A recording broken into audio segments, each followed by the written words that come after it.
And hello everybody, welcome back to the video. Today we are in Minecraft Parkour Stripe by Tommy Creeper. Very exciting. So we've played Minecraft Parkour Stripes and Stripes too, but this one is just a stripe. So I don't fully get why this one's just a stripe instead of multiple stripes. I guess just to kind of give it a unique feel from the others, even though, you know, they're all just kind of stripes. But yeah, pretty exciting. The first two, if I remember correctly, were pretty fun, so I'll be looking forward to this one. I guess first I should probably not fail the jump. That would be a good start. I should probably address the elephant in the room, which is my inconsistent posting. I posted like once a week for the last 4 weeks, which is very inconsistent. Which this kind of comes back to a bad habit I have, which is whenever I'm getting close to something, like for example monetization, and it's something that I'm likely to hit regardless of whether or not I'm posting, I find it difficult to post for a while. So like for the last month I've been pretty near monetization. I'm getting the watch time I need, blah blah blah. So I've just been struggling to post, just pretty much solely based off of that, which I get is kind of dumb, but and you know, if I was actually posting I'd be getting there much faster, but it is what it is. I'm pretty excited though, getting there. I do want to get back into the swing of things, uploading as much as I can. I don't know if it'll be every day of every week, especially at first as I'm getting back into the swing of things. And I've had so many times that I've been like, oh yeah, I'm gonna post every day from here on out, and then it doesn't work out. So like, I'm not gonna make any promises, especially since I seem to do better about actually posting if I don't make promises on this sort of stuff. But I do plan to get back into it. I want to start doing some stuff that I've done before that's been helpful to the channel that for whatever reason I've mostly stopped doing, like making shorts and stuff like that that's, you know, good for the channel that I just have been not doing. So yeah, you guys can look forward to some of that stuff. It's pretty exciting. Jump to the pink. Well, yeah, that's obvious. Yeah, I mean, it's not really much more to it. I find that, you know, on YouTube, one of the most difficult things to combat for smaller streamers, saying streamers, I've been streaming on Twitch too much recently, for smaller YouTubers is burnout, and for Twitch streamers too. Like, burnout's just so hard to contest with, because there's not really any way to prevent it, and like larger YouTubers and stuff like that obviously have a monetary incentive. So like if it's your job, then even if you're feeling a bit burnt out, it's a bit easier to keep going because, well, it's how you put food on the table. So like, you know, it's one of those things where it's like if there's a job that you're not enjoying, you're much more likely to continue working at your job than you would be if there's a hobby that you're, you know, not enjoying as much for a bit. And, you know, in the case of hobbies, when you stop enjoying them for a bit, typically, you know, after a while, you kind of want to get back into it. Hello, booking quill for number 4.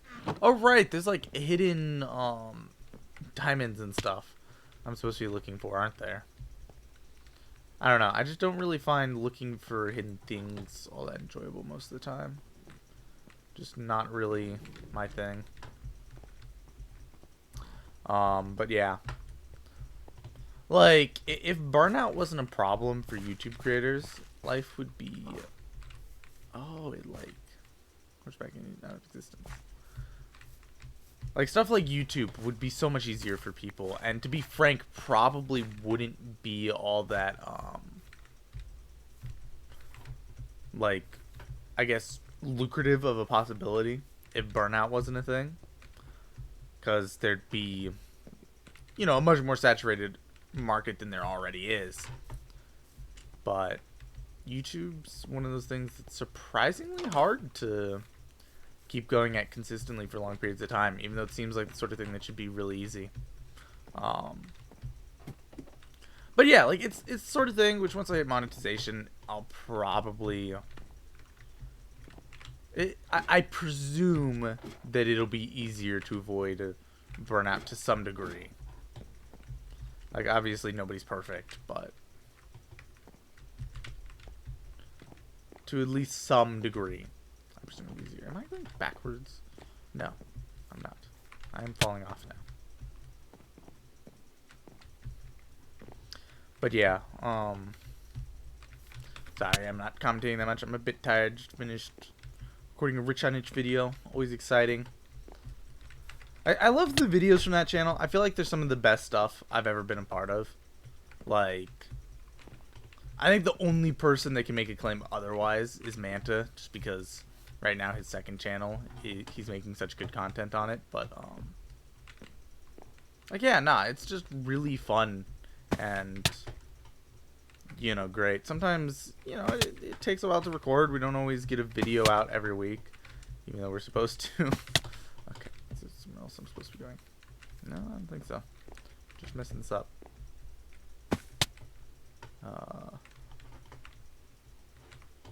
Huh? I'm confused.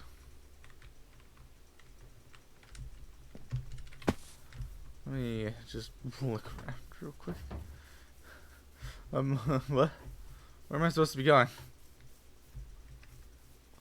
Clearly not down here. But yeah, no, you jump off there. You come up here. Oh, wait, is this a... Yeah, that's just a situation where it's easier to make it from the bottom part instead of the top part. I'm just dumb. That happens sometimes. Anyway, back to what I was saying. Yeah, like, Rich on Itch is just really enjoyable. You know, I get to record videos with, you know, some people that I really enjoy spending time with, and, you know, we make what I consider good content, and it's fun. But yeah. Oh, sorry. I'm focusing on the parkour, and like when I'm super up and at it, it's a bit easier to stay focused on commentating and the parkour at the same time. But whenever like I'm a bit more tired, it gets much more difficult, which fascinating to me. Like, I wonder what it is that about being tired that makes it hard to multitask. Because, like, doing one task while tired is, you know, one thing. But, like, if you ever add a second task on, drastically more difficult. Even if it's not the sort of thing that, you know, should be difficult at the time. I don't know. Like, it feels like two easy tasks that you're doing that typically, you know, doing combined would be about the difficulty of one medium task. When you're tired, it's more the difficulty of one hard task. Like, everything else increases in difficulty, but then, like, multitasking increases more altogether. At least that's how I feel. Maybe it's a different experience for some other people. Just in general, I feel like being tired stinks. Like, it's the sort of thing where it's like, regardless of what you're doing, if you let yourself be tired while doing stuff, you're going to be less efficient and less productive. Did I really just say less efficient and less productive? Well, I can tell I'm singing tired. But also, just in general, like, it can kind of ruin some experiences if you do them tired. Even if it's stuff that would normally be really fun. Just kind of stinks. I hate when map creators do that so much. Dude. In my opinion, that's always a great sign of, like, something being poorly built in a well-built map. Is like the map creator put enough effort into it that they notice the skips and fix them. but they fixed them by invisible blocks, which is like the most lazy method. Where it's like, oh, we have a mistake that we made. How do you want to fix said mistake? Just pop something in the player's way. Doesn't matter how annoying it is, just put it in their way. I'll never stop hating that whenever that happens. Like, oh. Like, it's the sort of thing where it's like, I understand why so many map creators have to use invisible blocks in their, I don't want to try to jump over there. In their games and stuff, but to be frank,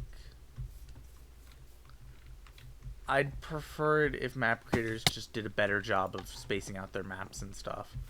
Like, the whole point of an invisible block is you can't see it. So, in a... Oh.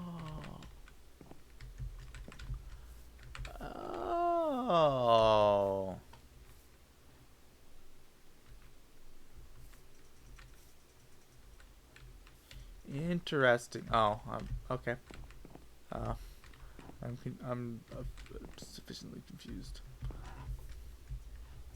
But we're here. And now we can take slime blocks over. That was close. And the thing about it is... What the... Get in the spaceship. Where's the spaceship at? Oh, there it is.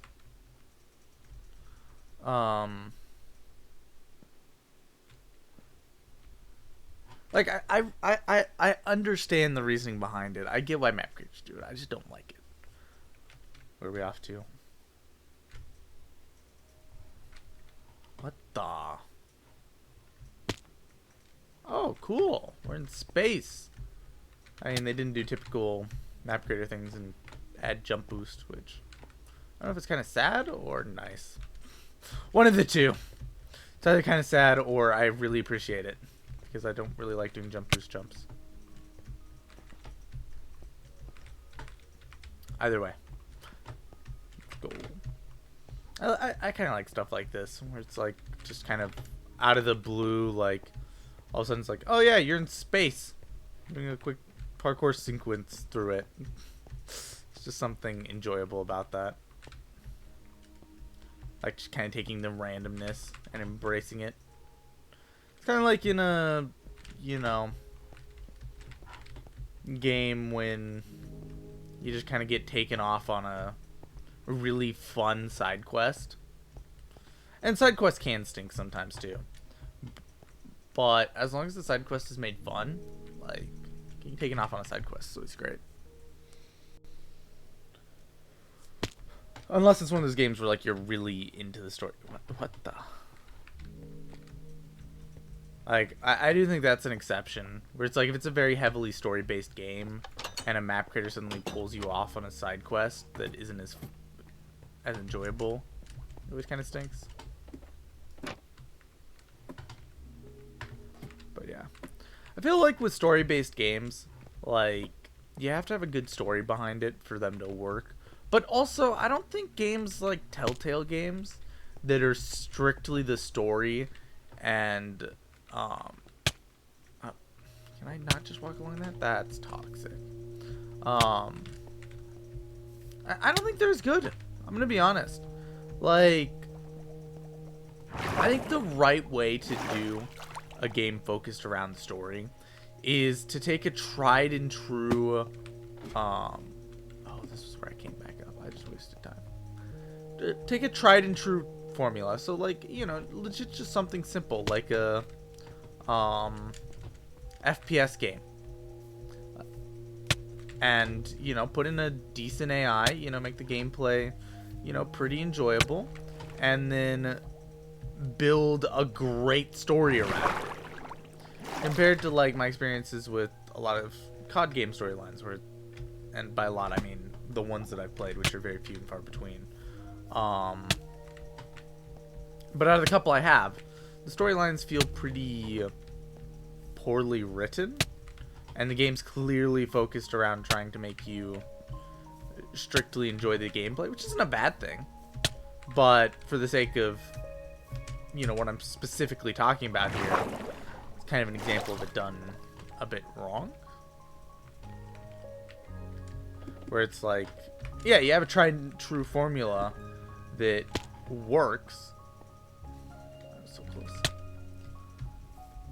For gameplay, so go ahead and make a really good storyline to go with it. Instead, they just kind of don't bother, and you know, the story ends up being kind of bad. Where am I supposed to go from here? Oh, there's a slime block there. Okay.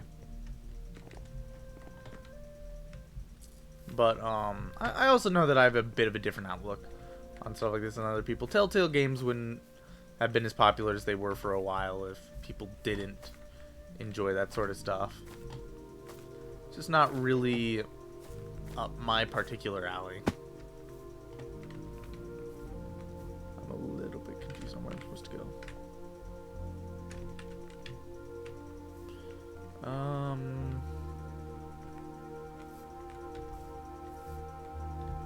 I can't get to that.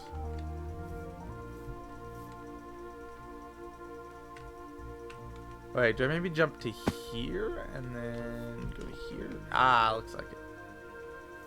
Alright, cool. And I feel like the difficult thing with gaming in general is those of us that play games more seriously, in basically any way, start to lose sight of what gaming's about. Like, we try to make it deeper than it is, but ultimately, you know, a fun game is, a fun game's a fun game. And, you know, if somebody manages to make a fun game, who cares if it doesn't perfectly line up with your image of a, what you think an ideal game should be, right? Like, that's the sort of thing where it's like, you know, the kind of getting over it philosophy, getting over it with Ben and Foddy. Philosophy was like, there is something to gaming that goes beyond just, you know, having fun. And, you know, if a game doesn't encapsulate certain elements, then even if it's fun, it doesn't matter. It's not a good game. Like, if the challenge is kind of artificial and, you know, if you just level up, you can get over whatever hurdle, then to him, it's not a real game. And to be frank, that's a perfectly fair philosophy to have on it. It's just a matter of, ultimately, when it comes to video games, the point is to be fun. And, like, for somebody that spends their life in and around video games, like, you tend to make it a bit more serious than it is. Like, at its core, as I was saying, like, the point is simply for it to be fun. And if it achieves that, then nothing else really matters. But, I think part of what happens is those of us that play a lot of video games that aren't just doing it for fun after work, those of us that, you know, have a bit more of a serious aspect to it, want to make something more out of it. Like, you don't want it to simply be, oh yeah, just, you know, oh, it's just a game. Because to you, it is a bit more than just a game. You know, whether it's your career, you know, if you're a Twitch streamer or YouTuber or whatever, or a game developer or whatnot, or even if, like, you simply just are playing it as a hobby rather than simply, for fun, just kind of as a small thing, right? Like, if it's more of a hobby rather than just an occasional gonna play a video game, then once again, you want to make more out of it than, you know, it ends up really being.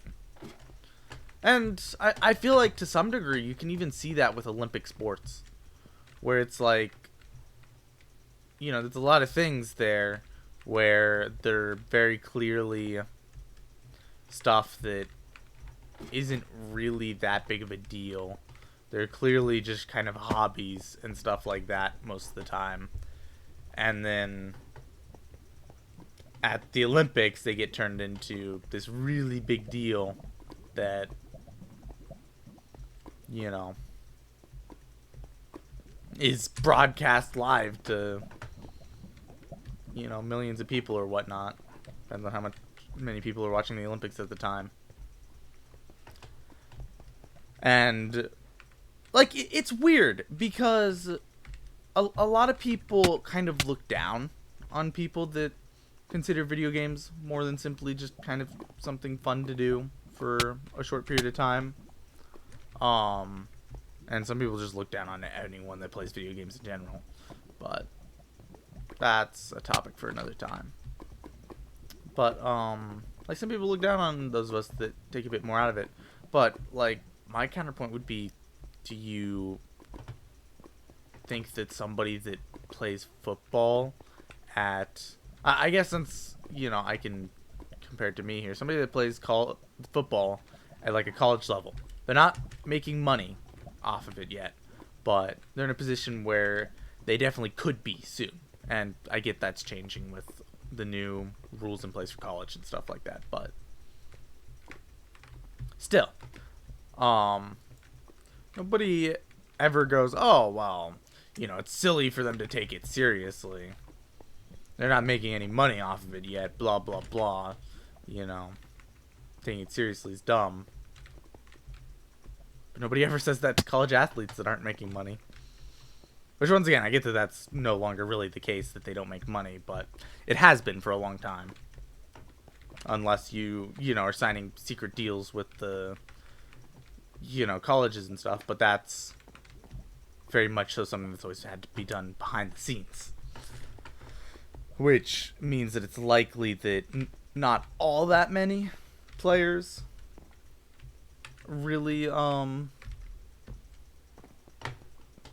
we're getting paid, just because, you know, if it's being done behind the scenes, then plenty of people that do have a good moral compass won't want to be involved and stuff like that. And then I guess I that's unfair to say completely. Like, if you're a college athlete and you're coming from, you know, a family where your family really needs the money, and they don't have, you know, all that much of an income to support you, then, you know, I guess you could get involved with that for good, with the whole, you know, behind the scenes paying for players in college system, especially since, based off of the way the college system works, you can't really just go, well, you know, I just finished my freshman year, but I'm going to instead go sign a minimum pay contract on a team who's willing to train me up for a year or two, you know, till I get to, you know, get a bit older, have that extra muscle mass or whatever from being older, and then go at it. Which, you know, in my opinion, I don't think it would be the right way to go about it, but I do think that it should be the sort of thing that's a possibility, right?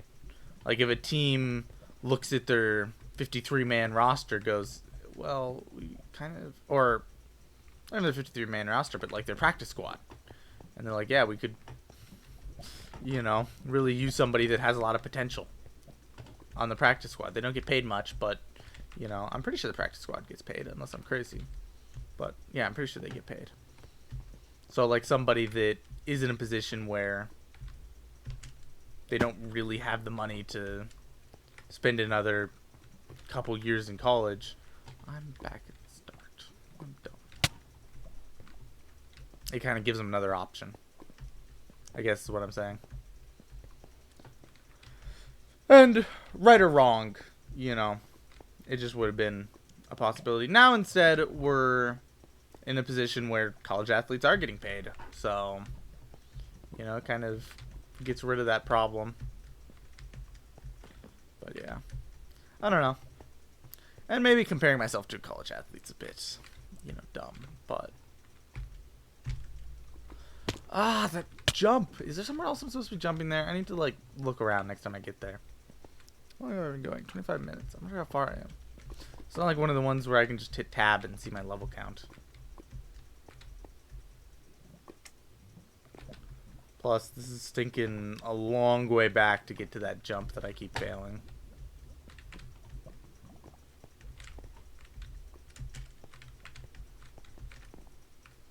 Here. Run around, and then...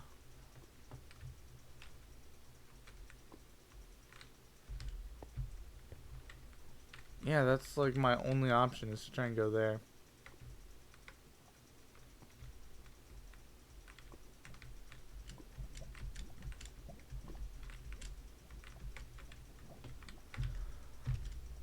Yeah, okay. That's just a really tight jump to make. Okay, sorry I went quiet. I just was really focused. On the slime. What? Where's the slime?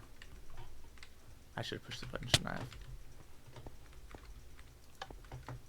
I don't know what the button does. Oh, it turns this into slime. Cool, cool. Yeah, working out. But yeah. I mean, part of the problem with anything is it's like, you know, anybody that's saying life isn't fair,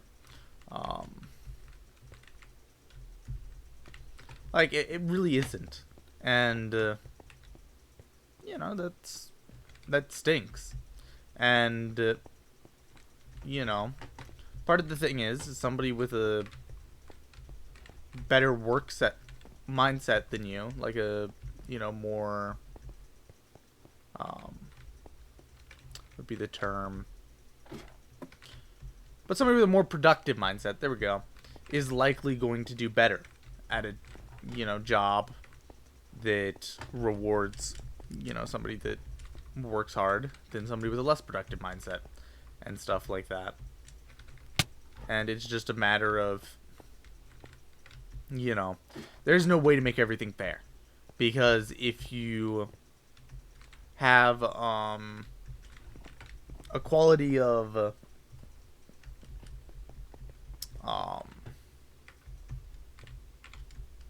chance, a quality of opportunity, that's what I was looking for. I need to go this way. If you have a quality of opportunity, it won't result in a quality of outcome. So then people say that's unfair. You know, everybody should be able to get the same outcome. But the problem is if you end up with a quality of outcome, then you won't be at a quality of input. So as a result, you still end up in a position where it's unfair. And there's basically no way to make everything quote unquote fair. Which is why, you know, it hits a point where, like, for example, on a lot of economic things, people at the conclusion of, like, all right, you know, we're never going to make it fair, so clearly that shouldn't be the main priority. Instead, let's focus on making it very productive and efficient, and then, you know, as a result, we can have a high overall GDP, and the people that aren't, you know, able to work hard and stuff like that, while they might make less, it hits a point where the overall, for lack of a better terms, economic pie gets larger, and it allows for, you know, even those that don't make as much to still make more than they would have in a situation where everybody was making the same amount. Oh, I can just punch the paintings. Anyway, where am I supposed to jump from here?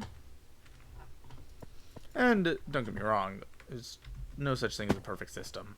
It's gonna have its own issues and stuff like that. But like, yeah, there's a reason why so many countries have come to the conclusion that the right option is to do something like, you know, capitalism for their economic systems. And, you know, for a lot of countries, it's worked really well. And I'm stuck. Is there really no way out of here? Guys, talk about this. F/kill. That's so annoying. I'm back here. Aw, that stinks. But yeah.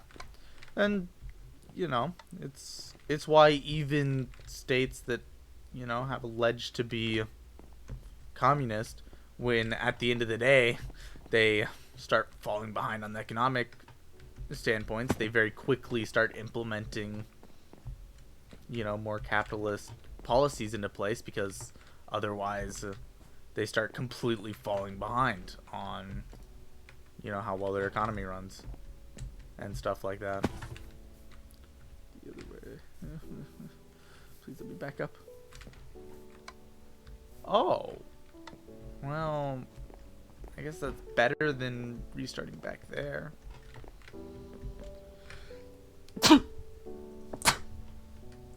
Excuse me. But yeah. And I mean, all of this is way more complex than I'm making it sound, but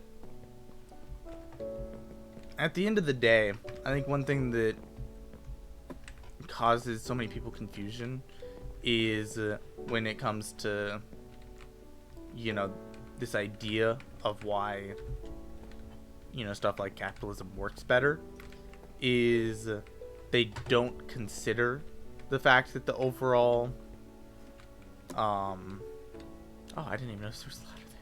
I'm so confused. The overall, I guess, for lack of a better term, economic pie ends up being larger. Like, that's not really something that's considered much. And I think in part it's not considered much because those that do want to end up in systems like communism and stuff like that, even if they know, they still would rather just not say and push for what they want anyway. And, like, you know, it can create a mess because you can end up in situations where, you know, more capitalist societies end up propping up, you know, more socialist or communist ones. But, or more capitalist policies manage to prop up some, you know, more socialist ones or whatnot. And I don't know, it's all a bit much for a random Minecraft video, right? I'm just kind of, you know, spitting out some stuff that I've thought about it, that I've kind of wanted to say. And ultimately, I'm guessing it's all been articulated better by somebody smarter than me at some point in time. But yeah, it's all very fascinating. Just in general, like, I find stuff like economics very interesting. But for the moment, I'm gonna stop talking about them because I don't want my audience to get too bored, because a lot of other people don't find it as interesting as I do. I gotta punch every painting. And once again, it's a Minecraft parkour video. I don't know if economics is the best, you know, conversation piece here. Okay, barely made it. We're getting close to the end, I believe. It's been a long one. I think part of the reason why I ended up bringing up that stuff is because I was doing a podcast sort of thing with Riptide, or not Riptide, with, oh, it's gonna be Lava Rises, isn't it? With Nightmare and Blazer. And I find that when I do stuff like that, I end up in a mood to talk about this stuff much more. Oh, ow, ow. Whoa, I fell out of the world twice, and I fell off again. Okay. Well, that was all a mess. Okay, oh.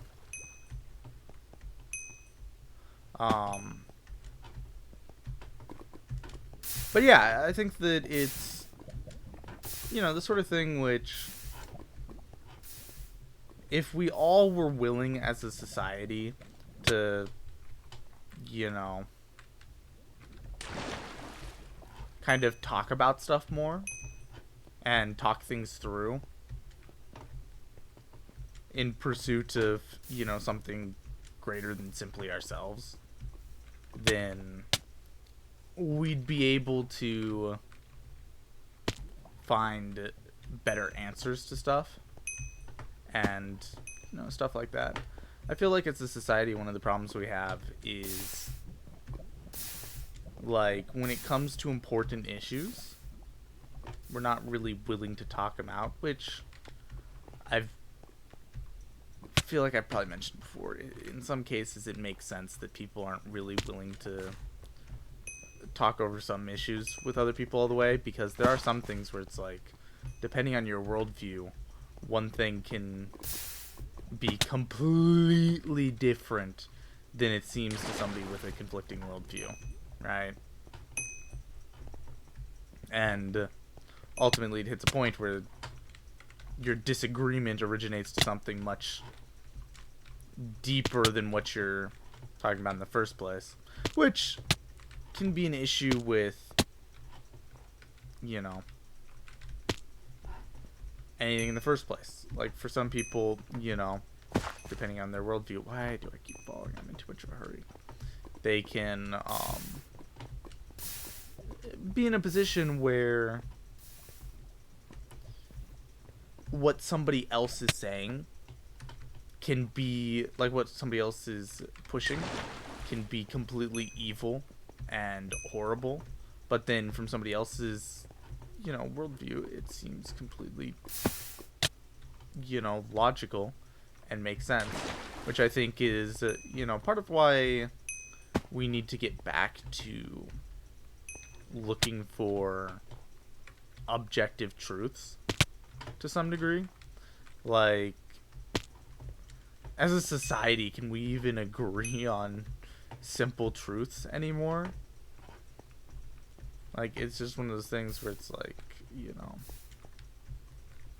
there are so many things that are so simple to one group of people that to the others just absolutely insane. And I think that's really one of the problems we have is, and I know I've said a lot of things are, you know, one of, or the problem we have, blah, blah, blah. But if we can't agree on the truth, on what the truth is, then we can never agree on anything. So, like, regardless of what it is, we have to come to an understanding with each other on what it is. And, like, okay, I'm gonna take this back to video gaming things because I've kind of gone off the rails. Like, there's situations in games where it's like,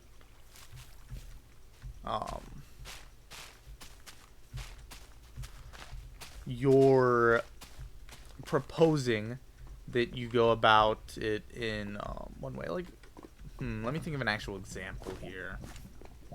Like, let's say you're playing a survival game, and you want to, like, you know, a survival zombie game, like 7 Days to Die, and you want to build a wall around your base to keep the zombies out. And then, you know, whoever you're playing with wants to instead focus on getting good weapons and stuff like that to fight them off. Depending on, you know, your understandings of the game, you're going to end up in two very different spots. Like, if the one person thinks that, like, the difference in damage of a weapon will increase the survival rate of a party by, like, 50%, then, you know, they're going to want to do that. But if the other person's like, well, that only increases by, like, 20%, and, you know, this will increase by 50%, blah, blah, blah. Basically, one person thinks one way's more efficient, the other thinks the other way's more efficient. Like, if it's proven that building a wall the first night is more efficient than getting better tools, then, and the other person refuses to accept that, then you end up put into a position where it's like, well, it doesn't really matter to them what, you know, truth is anymore. And, you know, you get put into a spot where, you know, who cares what truth is, because, you know, whatever they're interested in doing might be hindered by it. So they're not interested in, you know, seeking out the truth. Which I find it interesting that we've been put into this position in a society that's so focused on stuff like statistics and percentages of people that believe certain things. And, you know, it's hit the point where there's some things where it's like, who cares what the statistics are? What's the truth, right? Like, it doesn't matter what the statistics are. Even if 90% of people believe something, it doesn't make it true. Even if 2% of people believe something, it doesn't make it false. Just off of that alone. Am I supposed to try to jump to there? Yeah. So, like, you know, we become all very caught up, in my opinion, in percentages and stuff like that that, you know, to some degree don't really matter. Like, it doesn't matter what percent something is if it's wrong, or what percent of people believe something if it's wrong. 99% of the population can believe something. That doesn't make it right. And once again, 2% of the population can, you know, believe something, and that doesn't make it wrong. So it's all, you know, the difficulty of the fact that I feel like we've kind of lost sight of that, where it's like, you know, we're all more worried about percentages of people that believe certain things instead of just pursuing the truth. And, you know, as a result, it kind of makes it sound like we're insinuating that if, you know, this ever became the majority opinion, then it would become the truth. And it's like, nah, that's not the case. And, you know, maybe there's something to be said for, you know, if the majority believes something, then there's a higher chance of it being true or something. But the problem is, you know, repeat a lie enough times and it'll start sounding like the truth. Mix in a little truth with your lies and, you know, they become much more convincing. And just stuff like that where it's like, you know, it's not impossible for a majority of people to be wrong. And to be frank, you know, a majority of people have to have been wrong at some point, because there's opinions that were held in the majority, you know, 15 years ago that aren't held in the majority now. And it's like, one of said majorities have to be wrong. And maybe it's not as common of a thing as I think it is that people, you know, appeal to that. But something I've noticed a lot before. And I don't know, I just feel like we should focus more on objective truths and stuff like that rather than percentages. Because I think when we get lost in the percentages, we end up in weird positions where, you know, something doesn't become more true just because more people believe it. And, you know, some people might end up thinking that sort of way and stuff like that. But we also have to be careful not to ignore statistics. Statistics are one of the most valuable tools we have at our disposal. I mean, being able to see that, you know, 90% of something happens, you know, in an area with 70% of this is located. You know, you can start to notice a lot of, you know, correlation. And while, you know, it doesn't necessarily mean that whatever it correlates to has caused it, it is a good start for, you know, trying to figure it out. Because if you know that 99% of Minecraft parkour players that are capable of neoing use, you know, a certain technique, then yeah, you can come to the conclusion that that technique is probably going to help you, at least with that certain aspect of parkour. So, like, there's so many things that statistics can be used for that are valuable, and I love looking at statistics. It's just, I think as a society, we need to be careful not to get lost in them. On the tree. Oh, all the way to that tree. Okay. And, you know, it's difficult. A lot of things are. I don't think there's really much that's easy in life. Life would be a very different scenario if they were. Anyway, enough philosophy for one day. Blah, blah, blah. You can tell I'm getting tired, and I'm talking about, you know, the stuff that normally I wouldn't talk about in a video.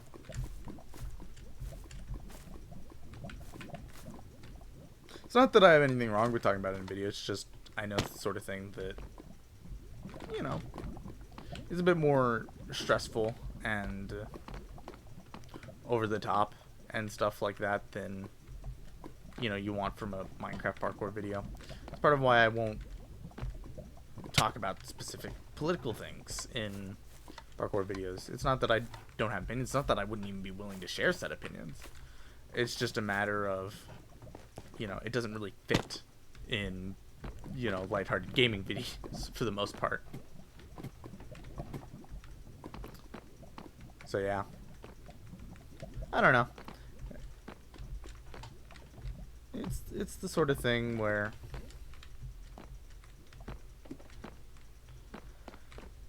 sometimes it's difficult to tell what the right answer is for things.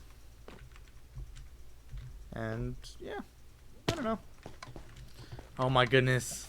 I wish they would put a stinking checkpoint up there.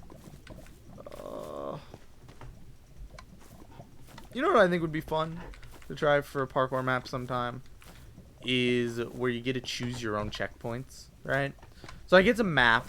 You know that the map has, you know, like X number of zones or whatever.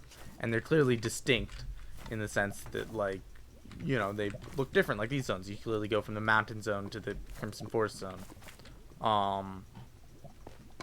So like you'll have an idea of how far along you are, but then you get X number of checkpoints, and you set the checkpoints yourself. So like at any point you can go, I'm gonna just set a checkpoint right here. Like I don't really want to, you know, get stuck here for too long. I don't want to have to go through all this fine stuff to get back there every time. So I'm gonna just set a checkpoint there. And you'd be able to do that. Or you can just not set a checkpoint the entire time and go the entire distance of the map without setting a checkpoint. And maybe you can set the difficulty for how many checkpoints you get at the start. I just think that'd be a fun little map to make. Just kind of an enjoyable sort of, not really mini game,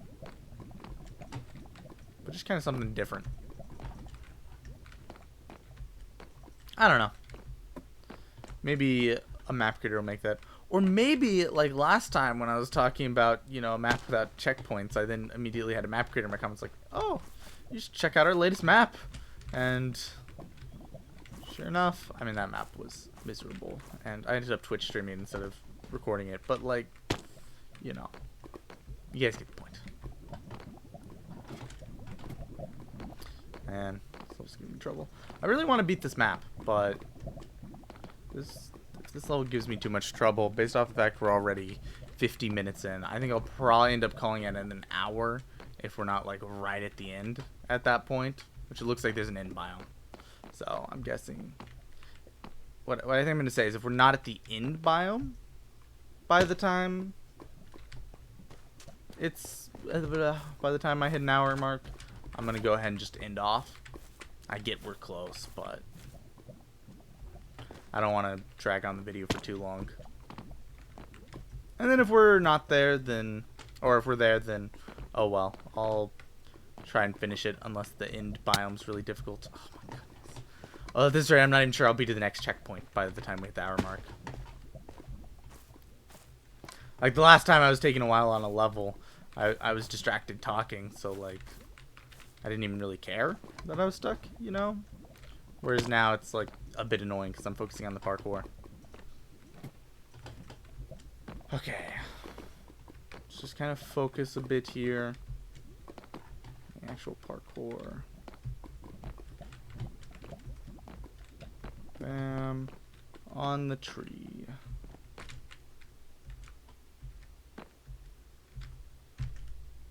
No, I was so close. Man, that's like totally the sort of jump where it's like you got to be lined up perfectly to actually stand a good chance of making it. Like with parkour, for the most part, you can kind of like trial and error your way through a lot of jumps to eventually end up with the right lineup, just off of sheer odds. For harder jumps, but for some, it's like, yeah, you just kind of want to line yourself up first. Okay. Bam. Corner to corner. And momentum. There we go. As long as you go about it like that, it's a bit easier. Now we take the slime over to here. Jump to here. Bam. Pick this up.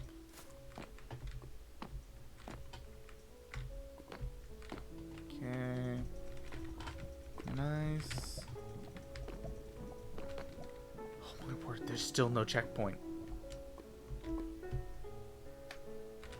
I'm back here. I don't know why I did that. I don't know why I took that jump, but it's fine. What?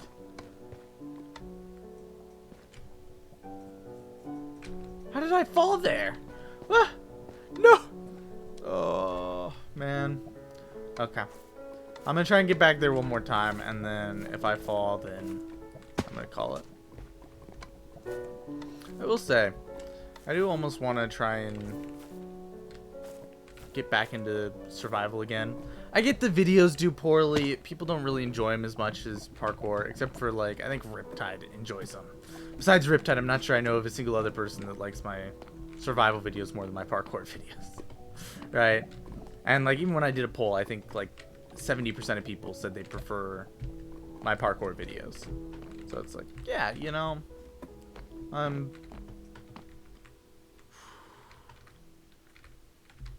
you know, it's clear that survival isn't something that, you know, my viewers are super interested in seeing. So I'm just not super interested in making a ton of it and trying to do a bunch of survival if nobody's going to enjoy it. Okay, bam, to here. Up to here. I can jump over there. I don't know what that does for me. Is this supposed to be a... Oh, okay. Oh, that was close. Okay, now I have, what, like 6 minutes to make it to the end level before I end up calling it. I can do it. I believe.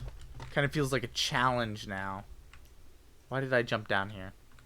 What was I thinking? That's stupid. I love that right after I talk about how it's a challenge, I immediately do something absolutely stupid.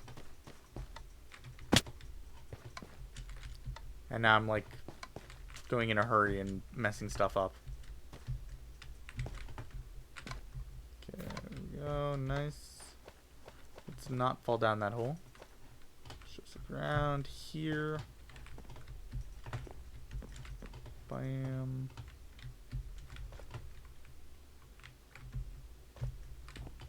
Okay, cool. Okay, I got this. On the slime behind the corner. Oh, over there. So confused by what it meant by behind the corner. I was looking around. I was like, I don't see no slime. Where do I go from here? To there, maybe? No, definitely not to there. I have no clue where I was supposed to go from there.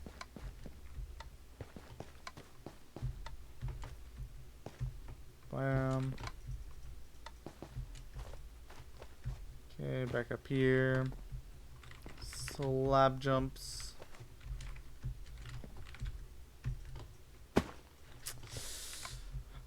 Oof. Yeah, I don't think I'm going to make it. I'm going to be honest. Once I fall next, I'm going to probably call it there. I get it's a bit earlier than I said, but this video still drug on for way too long. Yeah. Alright guys, I think I'm going to end it there. That was fun. I branched into some topics I normally don't like talking about on the channel. Just because, well, it's Minecraft. Not really where I need to be talking about a lot of more serious topics, in my opinion. But yeah, guys, I really hope you all enjoyed. This was fun, and I'll see you all in the next one. God bless. Bye-bye.